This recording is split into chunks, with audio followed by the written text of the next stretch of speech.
Yo, what's going on, everybody? Welcome to another episode of Perfect Time in Multisport. Today I have Sophia with joining the PTM community for the first time, so welcome. Thank you. Thank you so much for having me. No problem. How are you feeling today? I'm really happy to be here. I'm really excited to have a conversation with you. And to just be doing something out of the ordinary. There we go. COVID times. There we go. Well, again, I appreciate you coming out.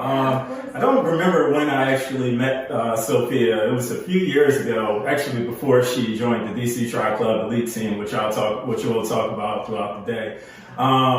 And I just was always really impressed with her, her grit and determination and just her training anytime we met. And so it wasn't any surprise when she actually joined the DC Tri Club Elite Team. She was like, hey, I made it. I was like, hey, I really don't know you, but cool, I'm here for it. So I'm really happy to really get into that story today.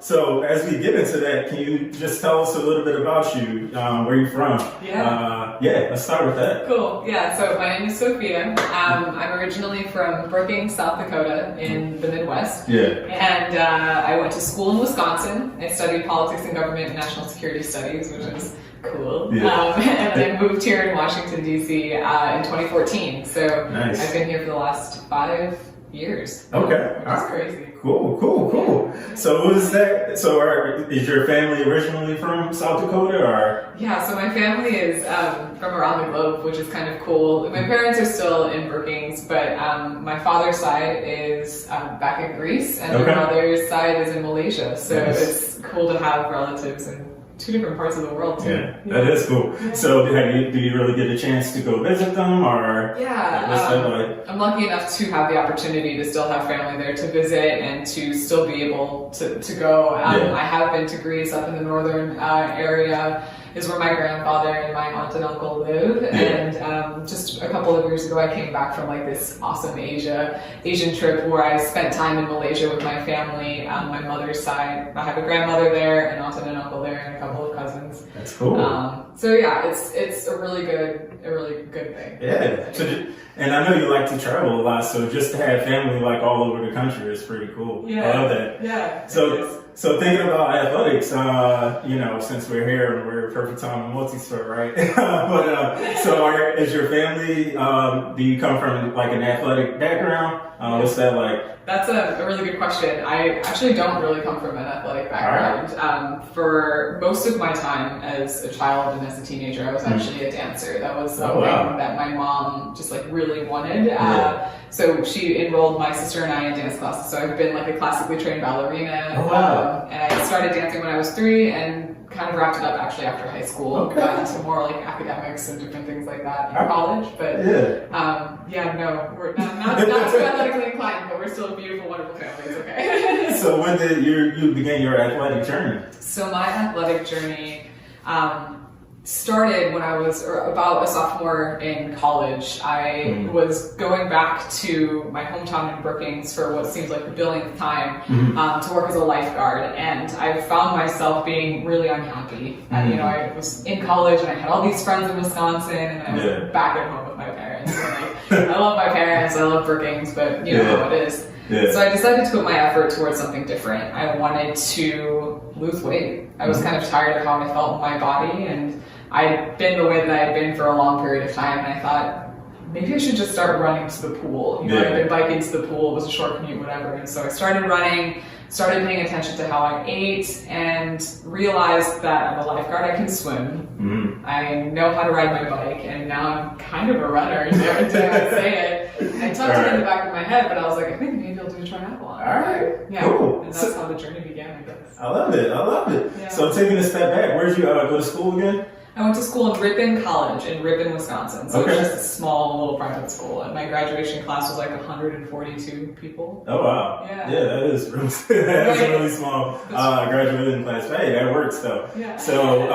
So as you're in school, you say you were a lifeguard. So just navigating, you're not doing any athletic things. So what were some activities you did while you were in school? Well, I was the extracurricular queen. Now that I think about it. I was taking 21 credits a semester. I was a student senate. I was primarily though a debater. I went to school on scholarship in forensics, which is a different way of saying debate, but speech and debate in general. And so I spent a lot of my time in the classroom rehearsing speeches, reading up on current events, rewriting speeches, and it was time well spent though. I mean, it's similar to how we're racing every weekend. You know, we have our core group of people doing that. I had that in the speech and debate community too, so that actually is what took up a lot of my time. Yeah, I love that. I already did that. So as you transitioned out of school, just talk about what that transition was like. You're back home, right? Still at this time before you came to DC. So what was the transition like from college as a graduate, now becoming a young adult, and how did athletics play a role in that transition? Yeah, that's a good question. When I graduated, I actually went on to coach speech and debate to Chinese students at Harvard. So I didn't actually go home to the Midwest. I kind of did everything in my power to not do that. That's real. But again, with no offense, Mom and Dad, if you guys ever listen or watch this. But I journeyed over back to Washington, D.C. after that stint and really wanted to find myself in a community in Washington, D.C. And I didn't know how to do that. I knew what my job was. I was going to be working at a law firm. I knew what I should look like because I was working at a law firm in downtown DC. Right. And I knew that there was this stereotype, this aura of the city, but I knew that there was something, there had to be like a different community. There had to be something else out there, right? And so in the midst of me commuting on my mountain bike to and from home and work, I started to meet friends that were in the cycling community, and they would say, "You're a pretty strong rider. Like, have you ever been to Hanes or anything like that?" And I would, I'd look at them confidently and say, "Yeah, I've been to Hanes, but I've never been to Hanes Point before. I had no idea what it was, And I was like, Sophia, you have to go and figure this out, right?" And so I navigated to Hanes Point, like on my GPS. I was so proud of myself. I was on this mountain bike in my sports shorts and everything, and I was like, I made it. I'm finally here. This place is so cool. And I was just so quickly taken aback at like all these people in like matching kits and beautiful bikes just zooming past me. And I was like, oh my God, what am I doing here? Do I belong here? Like, I don't know. But I just continued on. Like I just continued on, and I found a friend of a friend who was going to be doing a triathlon, and around the bonfire, he was like, "Hey, I'm going to do a triathlon. I'm not really sure like what the hell is going to happen or how it's going to go." But and I said, "Okay, well, like enjoy that. Let me know how it goes, though. I would really like to know." And he just said, "Well, Sophia, why don't you just do it?" And I said, "But I'm not ready. Like I don't know, And he's like, "No, just we'll find a bike for you. If not, use your mountain bike. It'll be fine. Whatever." And I don't know if we're gonna get to this. No, I don't get it. It's like you. It's almost like she has the cards. So when was this? When did you learn about triathlon? Now that we know how you learned, when was it? Yeah, so this would have been 2016. Okay. Right? So 2016 is when I was sitting around that bonfire with my friend Zach. Shout out to Zach Miller. And he said, doing triathlon. He convinced me to do it. I borrowed a road bike from his friend even that was like way too small for me, but I was like, no, like this is gonna authenticate me. Like I'm going to ride this road bike, And so I signed up having no real idea as to like where we're going or what, but what race was it? I just remember seeing like this intense race name called Savage Man. And I was like, are all triathlons like this? Like, are they all going to be like Savage Man? Like, is that how they brand themselves? But it was later I come to find out that it's one of the hardest race courses like in the area, right? But that was fine for me. Ignorance is bliss with that. So in the water, out of the water, on the bike, learned how it really feels to ride on a small bike. That was a good journey in of itself. And then just ran and found myself winning my age group that day, and I was like, okay, I think I can do this. A couple days later, I got an email in my inbox that said like, congratulations, you've qualified for nationals. Oh wow. And I honestly had to like go and make sure that the sender wasn't spam. Like it wasn't something from something that I shouldn't be receiving, because I was like, what is that what does that mean? So what this meant for me was my second ever triathlon was nationals in Omaha in 2000. But with them in 2017. That's crazy. Yeah. So thinking about training, since Savage Man is your first race, you really didn't know what you were getting yourself into. How do you train for that?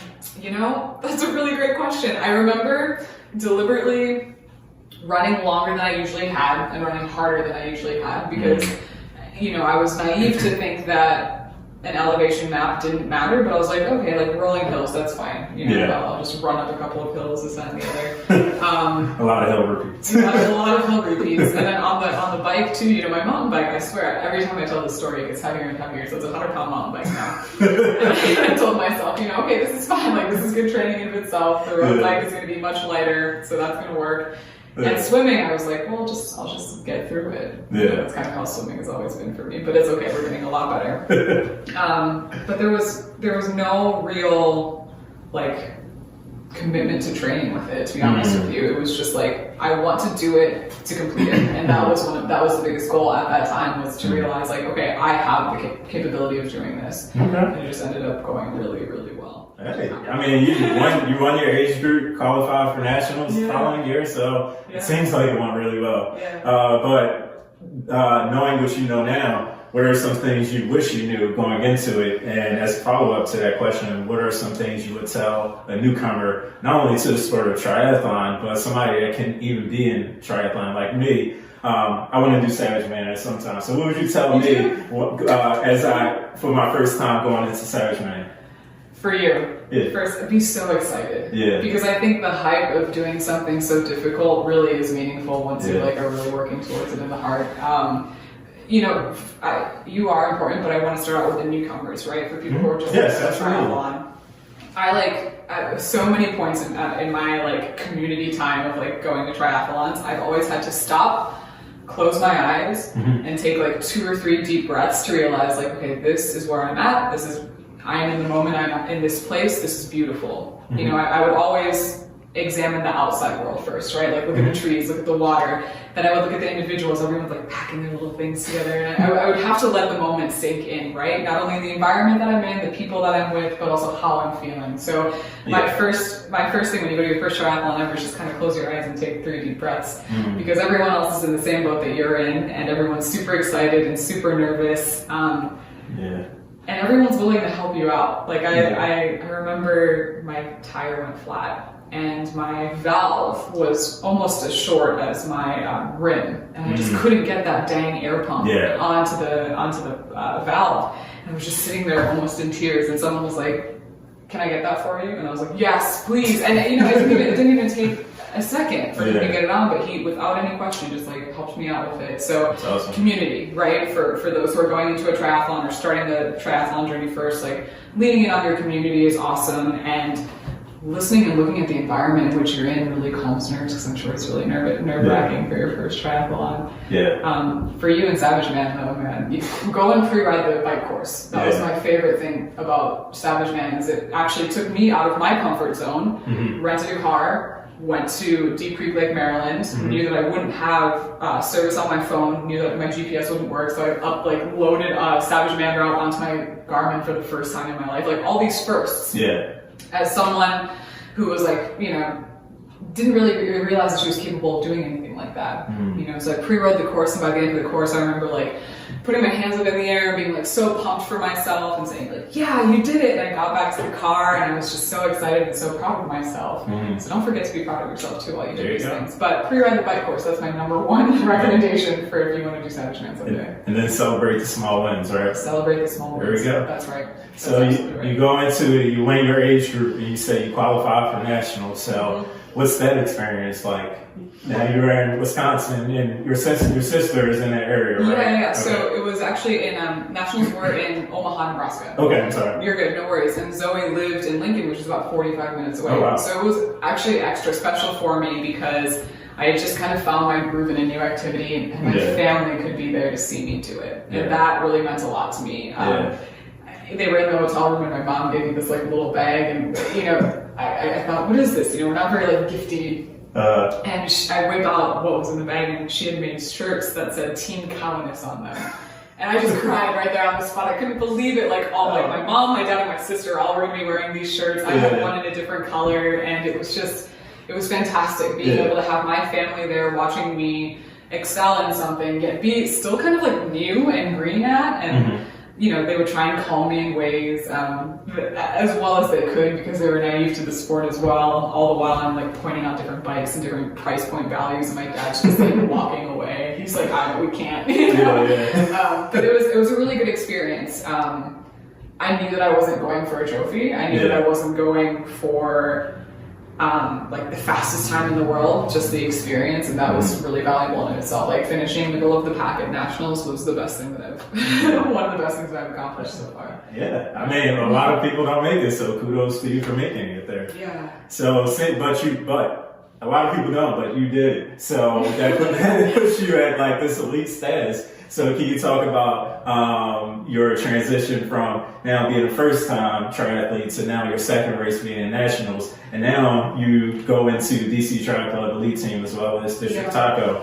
So talk about what that transition was like to those teams. Yeah, so it was a very determined decision. I knew that after coming back from nationals that I wanted to do something more with my capabilities. And so I was on the DC Tri team. I knew that I needed a community. And so that's why I was on that website. I was like, okay, this looks like kind of cool. It looks like a lot of people are a part of it. There are cool things to do. And I was going through the tasks and programs, and I saw Elite Team. And I was like, all right, let's check out this Elite Team thing. Right. So bear in mind, this was like October out of the year. They were already accepting applications. There was no way that a person with 2 triathlons under their belt qualified. But I looked very closely at the requirements for what it took.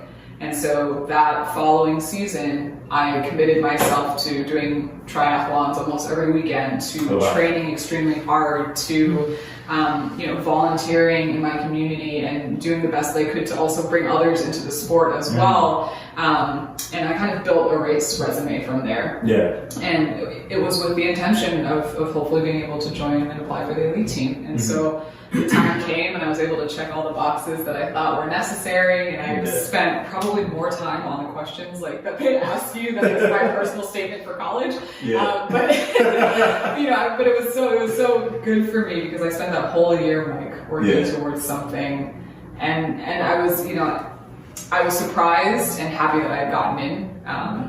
I was taken aback because I feel like a lot of athletes experience this idea of imposter syndrome, right? Like no matter how hard you worked the year before or what your achievements were before, you're always looking at people who are going to be better than you, and that's good. It's good that there are people that are out there better than you, but I compared myself a lot. I was like, well, this person has done all these Ironman branded races and I'm only doing kinetic, is that okay? Or this person is really fast and they have a coach, is that okay that I don't have that I'm not doing that? And even after making the team, I was still I really hope that I really belong here, and that was a personal thing. That was something that I really had to kind of make that leap over. But that was a transition, and shortly after making the elite team, I was making friends in the bike community as well, and going on different group rides with different teams, and the tacos were one of the teams that I really found interest in. All of those guys on that team were just so wonderful and so supportive. And when the time came for recruitment, they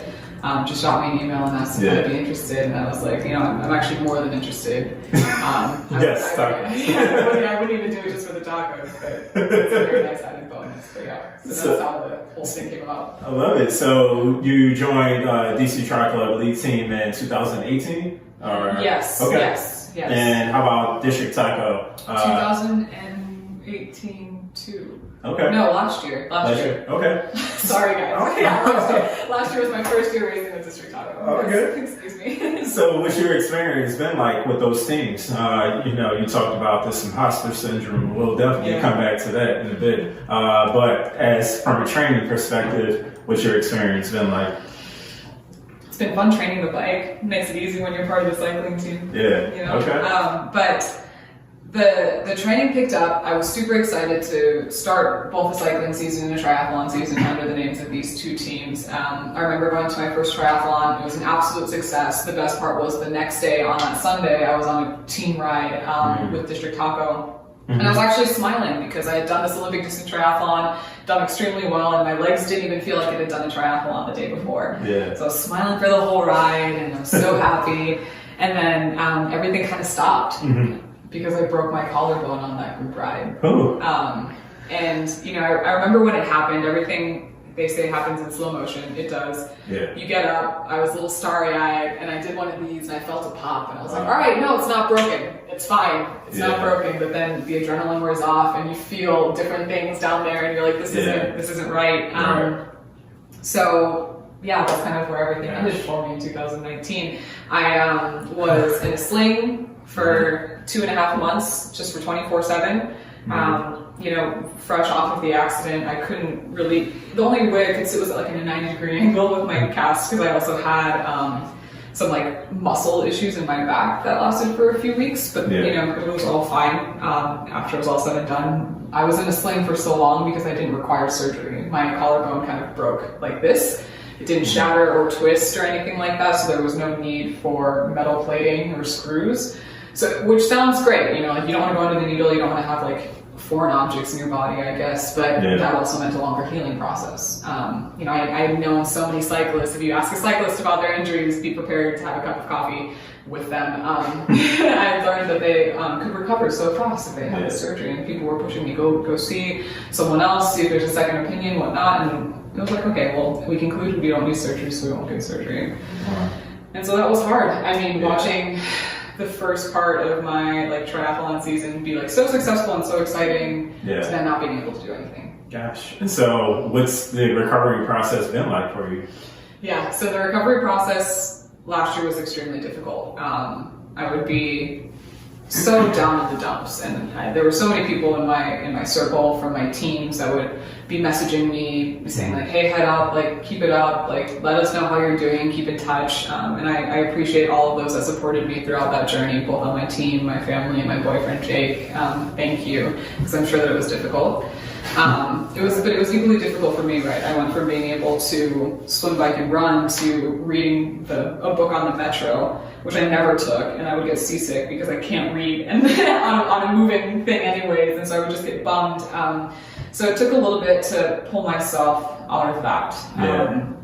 And in all honesty, it was reading books, it was talking with people who had been injured, it was talking with teammates, and you know, I wanted to do everything in my power that I could at the time, and it just felt like I couldn't do much at all. So I had to be comfortable with not doing much, and that was really out of the ordinary for me. So recovery was tough. It was uncomfortable, but once I got the okay, I like went out to Haines and I was on my bike. Almost got hit by a car that day too, so the fear was still really real there, you know. But it's like, you know, every obstacle has like a finish, I think. And I once I made it to that Haines point ride for the first time in 2.5 months, I was like, okay, let's get our butt moving. We still have time to do something in the season. All right. I'm glad you actually. And also, for the folks watching live, if you have any questions at any time, feel free to just throw them in the chat. We can, you know, make sure we include you. We have Daniela taking questions. If you're listening to this at a later date, you should have been here. So if we have any questions, let us know and we'll get it going. Yeah. So, Danny?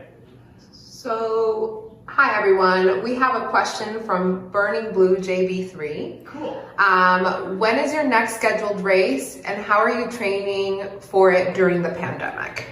That's a good question, Mr. or Miss Blue. I don't have a race on the schedule. I was going to be doing Lake Placid, and that was kind of like the big goal race of the year, but that fell through.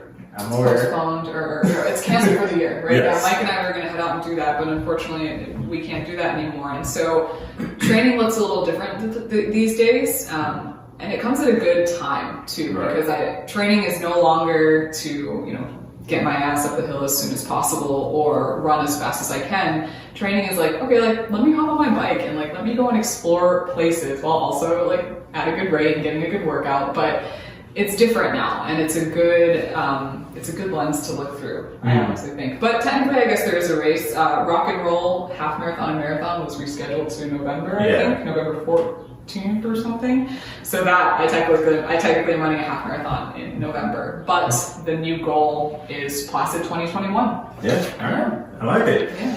So, if you have any questions, feel free to pop them in. and we can go ahead and get those going. Yeah. But before we get to a question in the chat, I am curious because as you think about, as you navigate from injury, just getting going after injury is impressive for anyone, but you have to get back to this elite status. So how would you deal with any self-doubt that you have, and can you talk a little bit more about that imposter syndrome that you spoke about earlier? Yeah, that's when it really hit home, right? Mm-hmm. Like when you have this idea in your head that you're not like the best at what you do, that like you're not even that elite, and then to be put in a sling, that continues to fester even more, and that becomes difficult. But again, the community, the friends that I had made throughout the whole process would always be reassuring, and I really, really appreciated that.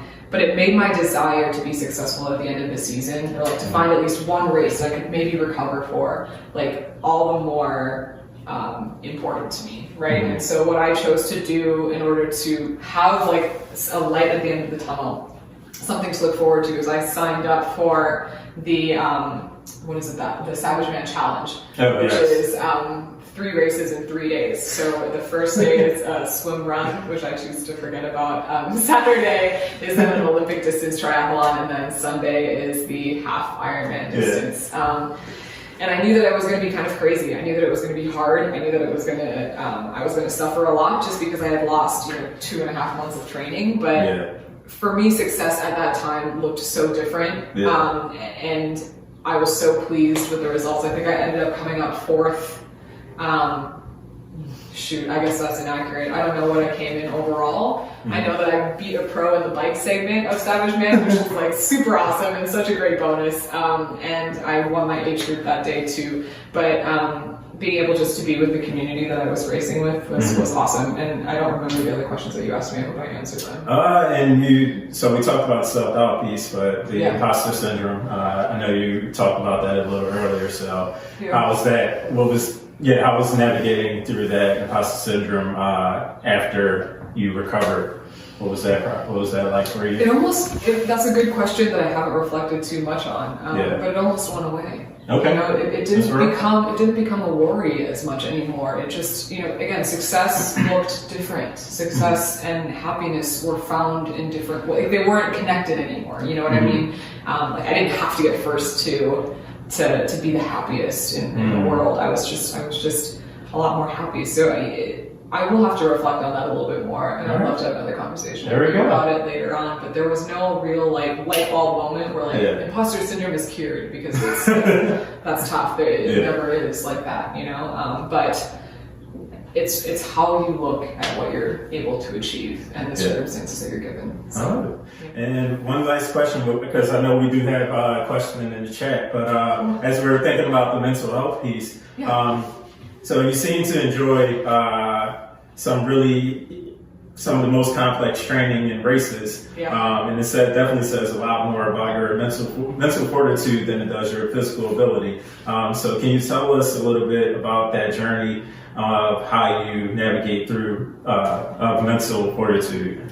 Danielle and I talked a little bit about mental fortitude before the interview had started, and I think that it has just always been something that's kind of in my brain, right? Like it's something that I knew that I wanted to go to Haines Point. I wasn't going to tell anyone that I was going to go, but it took a lot of mental fortitude on my end to just like throw myself in that water and learn how to go to Haines Point on my own, learn how to drive to Deep Creek Lake, Maryland, and navigate all of these things. I think that all of the fortitude comes with confidence. Like you have to have a certain level of self-confidence, knowing that you can achieve what you want at the same time, then being able to, just utilize your brain to do really cool stuff. I don't know why. I love climbing. I love climbing on my bike. Everesting is just something that's beyond my wildest dreams. I have friends that have done it, that have attempted it, that have successfully done it, and that seems so neat to me. I want to do that.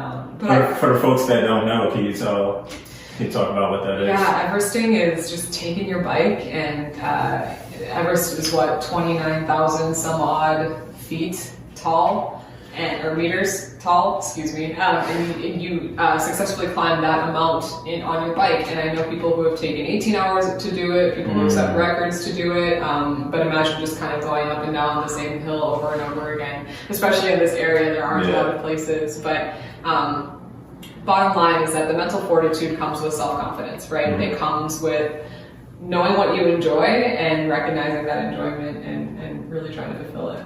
I love it. Yeah. All right. So I know we have a question in the chat. So Daniela, can you let us know what that is? Yeah, Coach Fitz wants to know, Hey, Marcus. what do you like more, cycling or triathlon? That's a good question. That is a good Coach question. Fitz. Oh, yeah, you're trying to get to our last question. All of my tacos, all of my cycling friends are like, triathletes do X, Y, and Z, or triathletes are so goofy. Why do they do this? So I know that they're screaming at the back of their head, she loves cycling more. And I'm going to go with a bipartisan answer. I love both sports. I really do. Yeah. I think both sports have such differences in them. I love cycling because I'm good at it in all candor. I like that it takes me so many different places. I like that I can transport myself from point A to point B in a split second. Mm-hmm. I love triathlon because of the community. I like because it's complicated. Triathlon is hard. It's not easy. You have to get out of a wetsuit and you have to then put your helmet on and hope that your braid is not too high on your head. So that way you put your helmet on appropriately and you have to get this. We all know, Yeah. So I like them both and I like them for both separate reasons, but that was a really good question, Marcus. Thank you.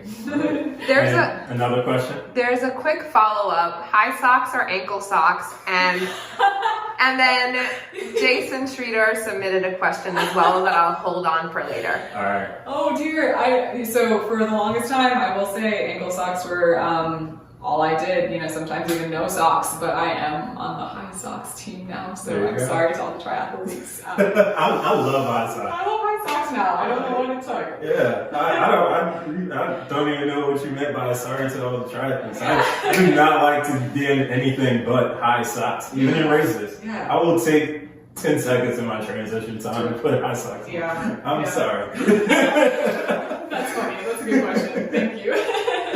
All right, so getting back to the conversation, coming back into the sport after an injury is a big deal on its own. Yeah. But I know that you're committed to bringing more people into the sport of triathlon.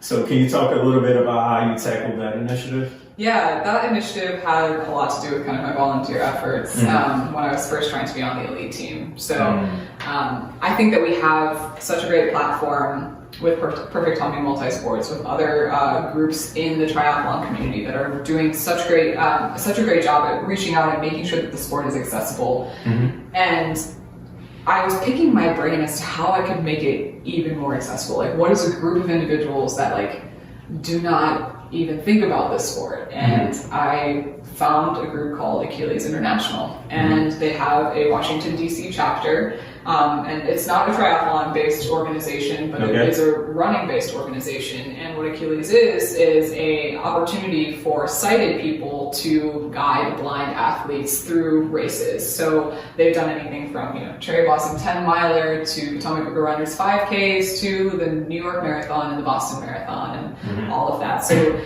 I started working with the DC chapter. Every Wednesdays we meet in DuPont at the Panera, and we go on a run, and you'd have a tether, may it be a shoelace, I'd hold on one and you'd hold the other, or a piece of rope, nothing too complicated. And I very quickly realized what it takes to be a guide. You count down uneven sidewalk in 3, 2, 1, pavement ending in 3, 2, 1, or curb up in 1, 2, up, and you just learn different things, right? So I had a great opportunity to meet a ton of folks in the greater area that are blind and want to be active. That's awesome. And there was one gal that kind of stuck out to me the most, and she was always kind of pulling at my sleeve, Carla. Carla was like, Sophia, so you're a triathlete, right? And I was like, yeah, I do swim, bike, and run. And she's like, do you think I can do that? And I just got so excited when she asked me. I said, do you think you can do that? Yes, I think you can do that. I'm so excited. Do you want me to guide you? Yeah. And she was like, that was the next question. Would that be too much to ask? Do you have the time to do that? And I'm like, I would love to guide you through the triathlon. I will train you. I will help you. Let's go on this journey together. And we were both thrilled. And so at the end of 2018, Carla completed her first triathlon. We went to Rock Hall, which I think was right there, Rock Hall. And that was just the coolest thing in the world for me. I have goosebumps even just thinking about it. That's awesome. Just being able to motivate someone through their fears. Imagine swimming. Yeah. Imagine not being able to see and swim. Right. And then taking off a wetsuit, and then you're on a tandem bike, which is cool, and you're talking to each other, and then the run, she's breathing so hard, and you're saying, this camera's on the left, give her a big smile, she's got all this energy and happiness in her, and then just to be, honestly, by her side when she finished that was just the coolest thing in the world. That's awesome. It really was, yeah. All right. So I know we have another question in the chat. So this is a question from Jason. I'm hoping I can see the whole thing because it's fairly long. And I can infer if not. Jason, I'm gonna have to ask you to post it in the chat because I can't see the full length of the question, and I apologize. Right. But it did start with. All good. So go ahead, Jason, if you can post that question in the chat. We're going to move on to the next question as you do that. So thinking about, thinking about just activism, I know you talked about you being an activist in the sport, and how do you merge those two, especially when you think about it in a way that you post-injury, like how has activism been for you, and how did you actually get into being an activist as far as cycling? No, the cycling is activism, I think, at a time like this is imperative. I'll first begin with that. I think that if you have a voice, you should make that voice heard. I think that you should feel comfortable with how you make that voice being heard. You shouldn't feel like you should be pressured, even though I'm saying if you have a voice, use it. But activism now more than ever is just important. In the past, I've been a part of causes that really shed light on folks that die in bike accidents, right? Folks being hit by cars. We've lost so many people over the last year in Washington, D.C. alone. And every time you read it, every time you hear about it, it becomes closer to home. Like someone that you knew or someone of a friend that someone else had known. And at the end of the day, we're all a community, right? We feel what everyone feels, right? And so just even to be able to participate in activism with Washington Area Bicyclist Association for safer roads was something that I really wanted to stand behind. I wanted to sign petitions. I wanted to make my voice heard. I wanted people to know that they had my backing. I go on the silent rides to kind of celebrate those folks and to let people know that it really shouldn't take a death for change to happen, right? Which ties into our current climate today, right? Where all I want to do is support humanity, and all I want to do is make sure my friends feel like they're heard and that they're safe. And if it requires me standing somewhere holding a sign, I will be happy to do that. And I just want support and happiness and kindness for everyone. And that activism is so important to me, and I strive to use the platform of sport to make that clear as much as I can. I love it. I love it. Thank you. No, thank you. Yeah. So you just mentioned, being somewhere holding a sign, and I know we talked about this especially in the BLM uprising that's happening right now. Can you talk a little bit about how it's showing up in your spaces, especially in the athletic spaces that you're in? Yeah, this is affected by our current system affects a lot of people, right? I guess I'm sorry that I'm not saying this as eloquently as I could, but I consider the multi-sport community and the cycling community as my family. And even if particular people within that family are being affected in different ways, again, I want to know that they have my support. I want them to know that I truly back them in any way, and seeing any injustice brought onto my friends and my communities and humanity really hurts me. So I support you guys. I do. I want your voices to be heard, and I will do everything that I can in my power to do that as well. So I love it. And before I go on to my next question, Jason, I hope you put your question in the chat. Awesome. So Danny, if you did that, can you please let us know? Yeah. So Jason's question says, as somebody who's super involved in the local community, what are some of the best ways as the tri-endurance community that they can work to promote inclusivity in a space that has been less than diverse? Yeah. Thank you for that question, Jason. I think that's a good question. How can we get people in a community that isn't as diverse?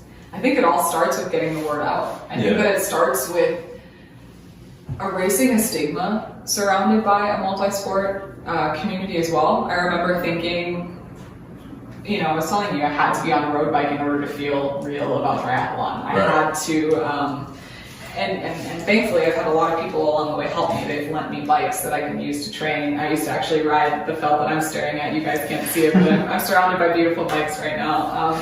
But one of my good friends, James, borrowed me a bike, and that all comes back to one word that I think about, and that is accessibility, right? Like accessibility not only in the machines that we ride and the things that we do, but also just in like how we project ourselves and not being so, I don't want to say elitist, but I might say elitist, you know? I think that there's a certain air of people in sports, and that's okay. Like, that's confidence, right? Like, that's okay. You might not mean to feel that way, but you know, if you see someone that's watching you race, or if you see a kid that's just learning how to ride their bike, I like to, you know, I will go up to that person that's watching your race and say, hey, like, what were you here for? Were you watching someone? You looked pretty interested. Like, I will strike up those conversations with people, and I hope I'm not too much of a busybody when I do that, but I genuinely want to know, you know, or the kid that's learning how to ride their bike, especially if it's a little girl, like, awesome job, girl, like, keep going, I love it, like, keep going, you know, just like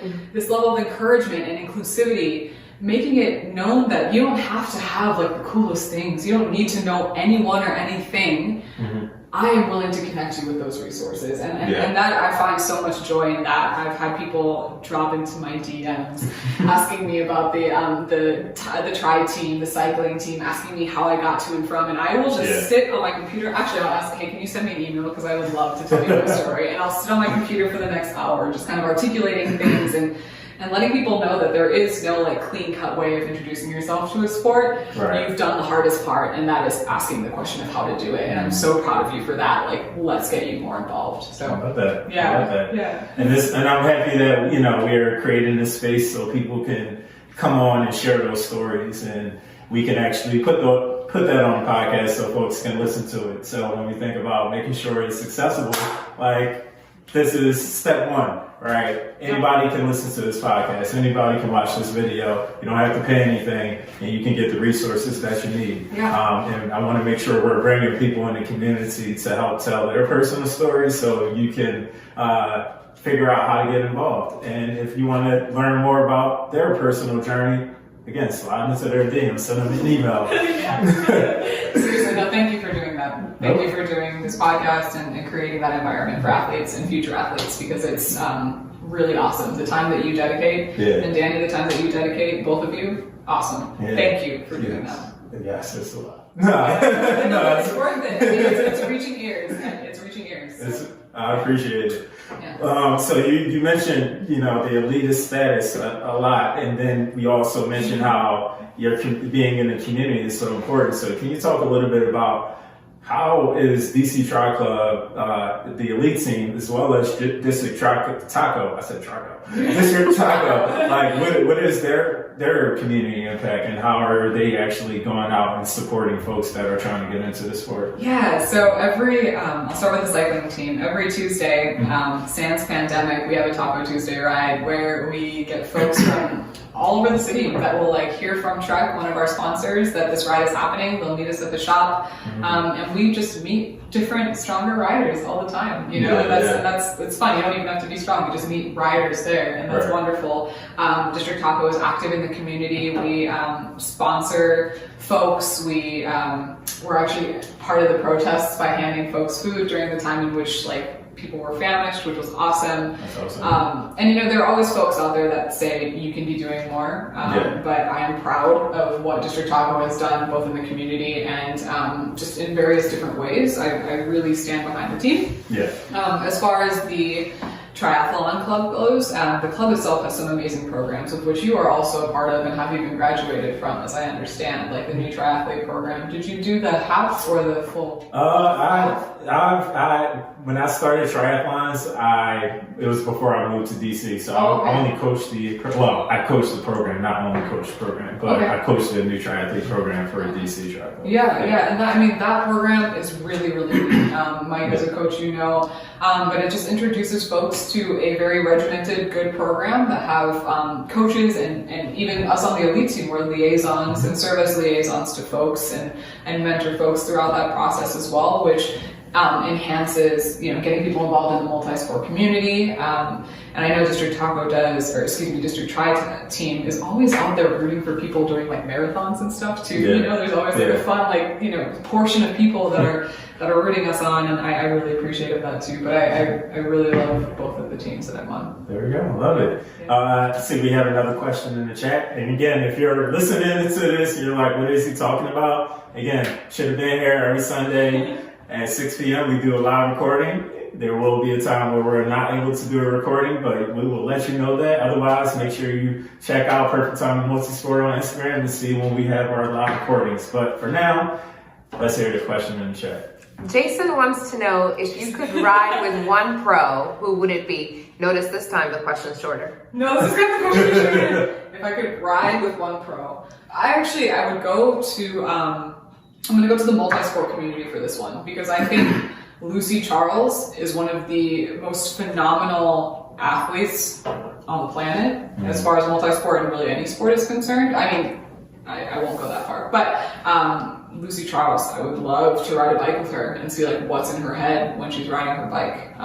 And I guess if there's a cycling pro, this one is going to be a little bit controversial because he's kind of an ex at this point, but I would really love to ride with Lance Armstrong. I want to pick his brain. I want to know what that guy's about. So, all right. There you go. All good. All right. Again, if you have any more questions as we're starting to wrap up here, please make sure you put them in the chat and we'll get right to those. Yeah. But before that, we talked about, we obviously know that COVID is impacting everybody's life right now, especially in the endurance sports space. So where do you see the sport going post-COVID, and how are you navigating? No, let's start with that. Where do you see the sport of triathlon going post-COVID? I think the sport is going to be busting out of its seams. I know that even in times of Ironman, like postponing races or not postponing races, people are still adjusting their schedule to get to these races, even at the risk of there being COVID. So that's why I say it busting at the seams. I feel like people are excited to race. I feel like people want to race, and people want to do everything in their power. So my only hope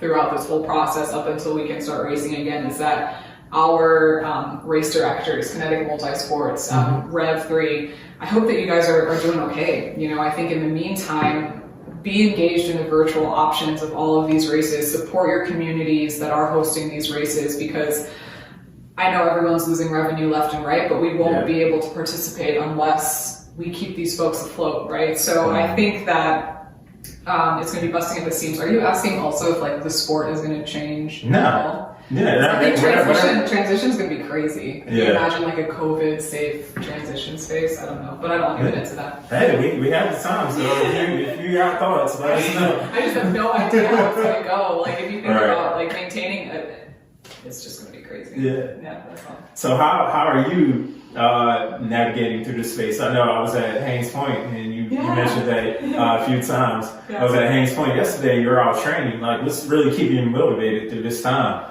Yeah, that's a good question.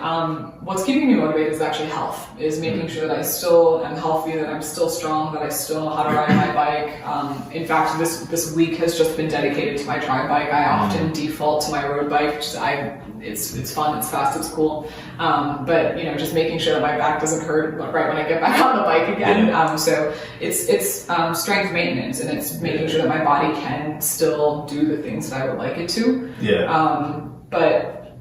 It's maintaining a sense of strength and activity. All right. I'm happy about that. Yeah, there we go. Yeah. All right. And again, if we have any more questions in the chat, please feel free to ask. But as we wrap up, I always like to ask folks this last question. If you had to marry one, kiss one, and kill one, swim, bike, run, what would you do? I would marry the bike. Marry, kill, kiss. Yeah. Kill. Oh, okay.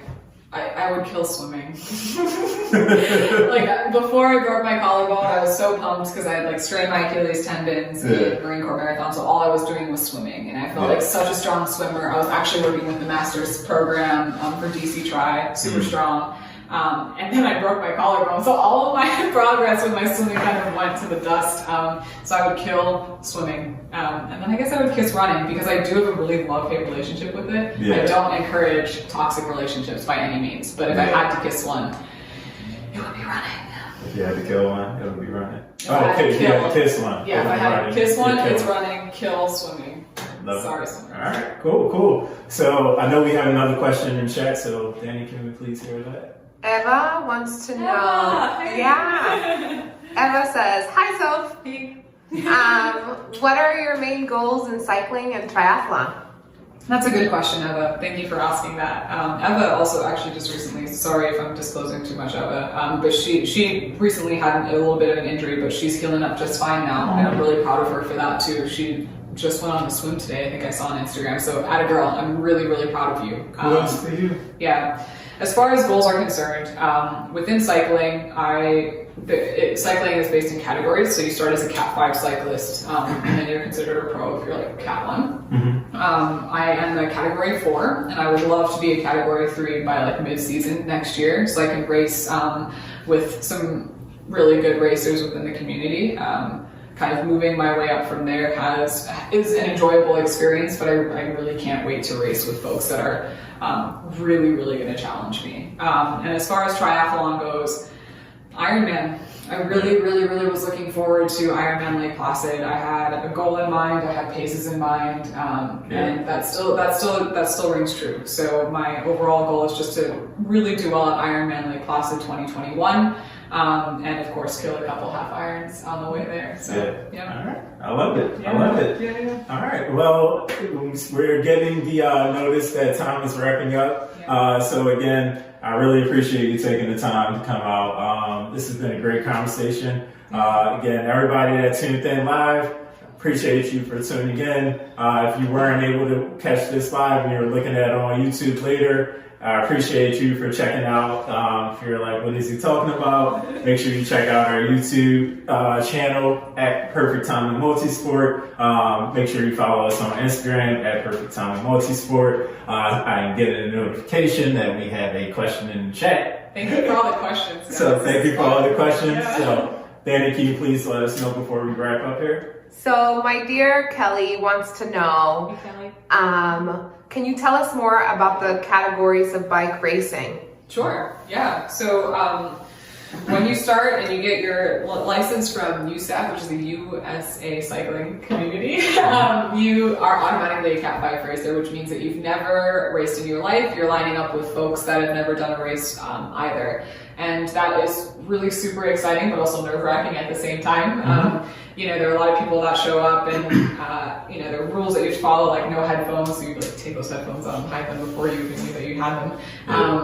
So you move up from there. So every race that you do, you get a certain amount of points. Hopefully you are on the podium, 5, 4, 3, 2, 1. You get a certain amount of points based on how many people were in the race, and the structure is complicated, and I always have to I'm always that person on the chat, like, hey guys, well, how many points do I need to upgrade again? And they just send a link to me, and I get the hint. But there are a certain amount of points that you need in order to upgrade to every category. So not only is it a point incremental upgrade, but it's also a race incremental upgrade. So I couldn't just race one and win it and then say, I deserve to be a Cat 3. Yeah. You have to kind of pay your dues within these categories in order to move up. So if you want to chat more about what it takes to be on the cycling community, hit me up. I'd be happy to explain that to you. All right. Yeah. Cool. And we have one more question before we start to wrap up here. District Cycle Works wants to know what is a bicycle maintenance tip you would give a new cyclist? Learn how to do it. Today I was cleaning my chain for maybe the 3rd time in my life.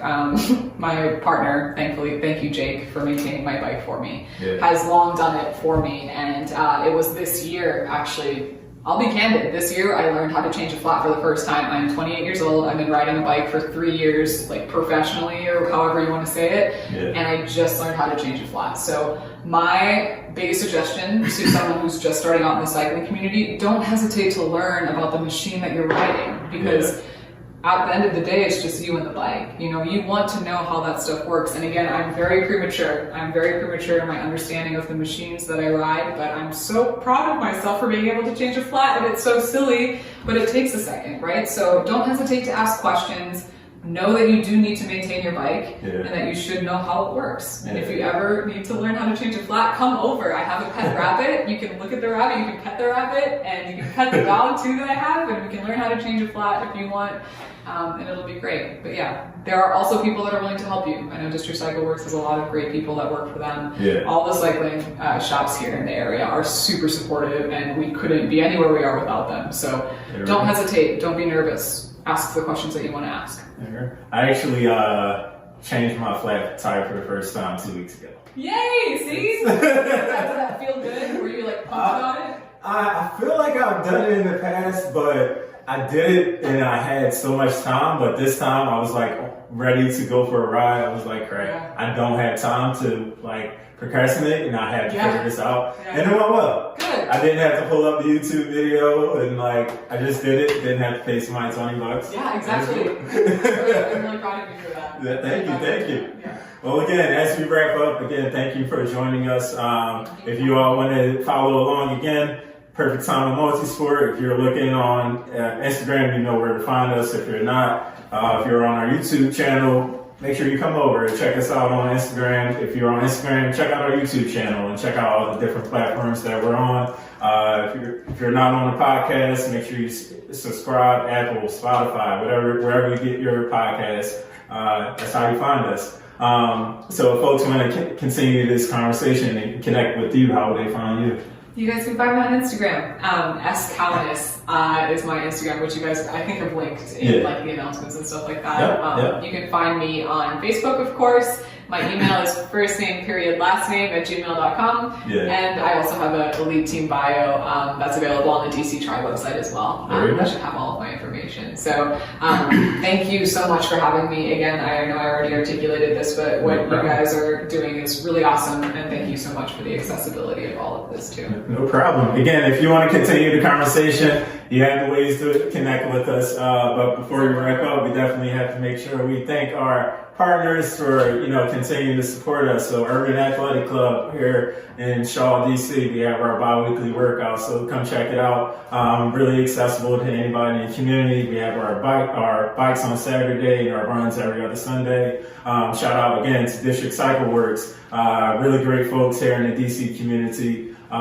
Get all your cycle needs. We have the design shop right on Gray Street. So if you're familiar with DC, you know where Gray Street is, right next to Rafa. Also, Athletic Brewing Company. So if you're a non-drinker or if you like beer and you don't want, really good. It's actually really good. Thank you. This is my first time. I'm having the sour, non-alcoholic, 75 calories. There you go. Sorry, I know. Oh, good. I wasn't even paid to do this. I was really excited about this.